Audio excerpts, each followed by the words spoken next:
Going into number 3, buy it because it has sentimental value.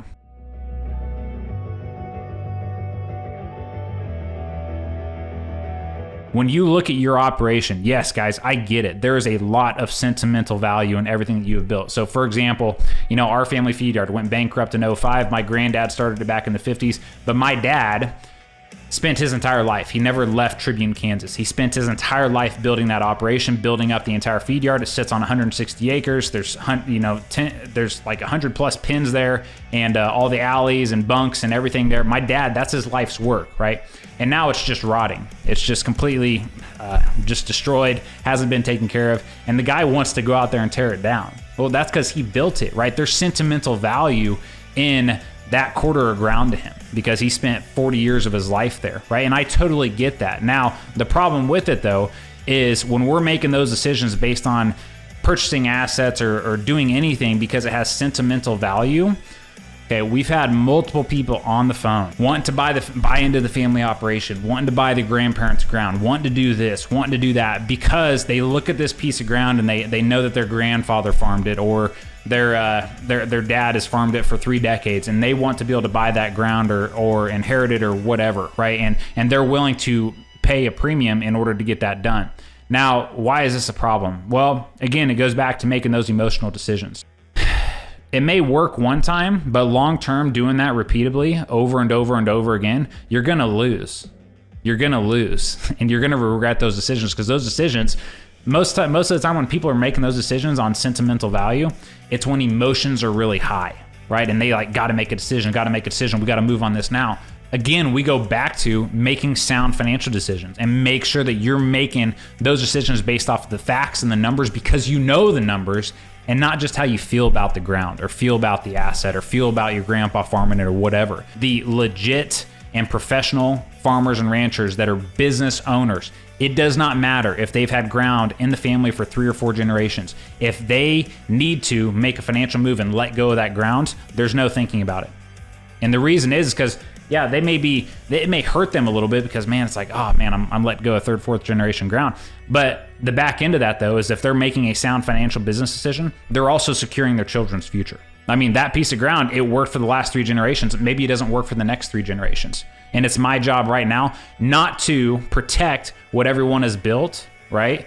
But to make sure that it's sustainable long-term, right? Because your legacy and everything, the ground that your family farms and everything, you're not just going to be constantly acquiring. It doesn't have to be that way, even though that's what we all think, right? We want to build big operations, own a lot of assets, and let the grandkids and great-grandkids and multiple generations down the line take it over. It doesn't have to be that way. You can be moving assets. You can be acquiring new ground, letting go of ground that your grandpa farmed to acquire new ground. And that new ground is now part of the family legacy, right? There's different things and different ways of looking at it, but we get so attached to the past on sentimental value that we forget about the future or the present, all right? We get so stuck in the past. And I get it, guys, it's difficult.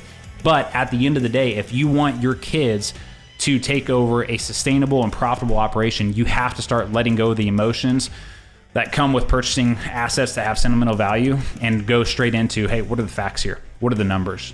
Is this a good financial decision? Do we need to let go of this piece of ground? Do we need to not take advantage of this opportunity to make sure that we're sustainable long-term? Because, for example, like right now, good economic environment for the most part, right? Input costs and everything are going up, so we have inflation and all that stuff. But I'm saying just higher grain prices, right? Higher real estate prices and everything like that. Instead of me saying, hey, I'm gonna go make this decision based on greed, it's like, hey, you know what? How about we wait for things to cool down a little bit, and we're gonna most likely catch some farmers that had their pants down, honestly, and the tide rolled out, and you saw who wasn't wearing any underwear. It's a famous Warren Buffett quote. You don't find out who's been swimming naked until the tide goes out, and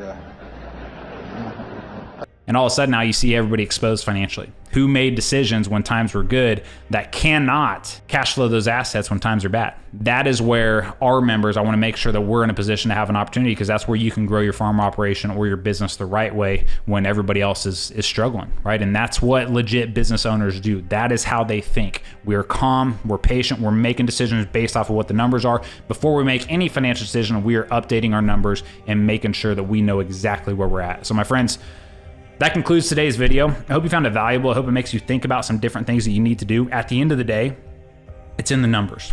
And I know for a fact more than 90% of farmers and ranchers inside of this country have no idea where they're at financially, or they confide way too much in their bank, or they think their bank's keeping track of their numbers, or their bookkeeper. You are the business owner. It is your responsibility to become a student of your own numbers and know exactly where you're at with every decision that you are making.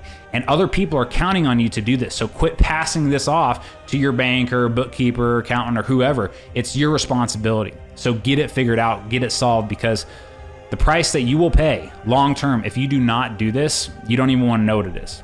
You don't even want to know what it is, because the pain and the emotional pain of that reality, boy, it would be extremely tough. And that's what our family went through. So my friends, don't make those same mistakes. All right, so that concludes today's video. I hope you found it valuable. And honestly, I hope you take a lot of action because of it. And we will catch you in next week's video.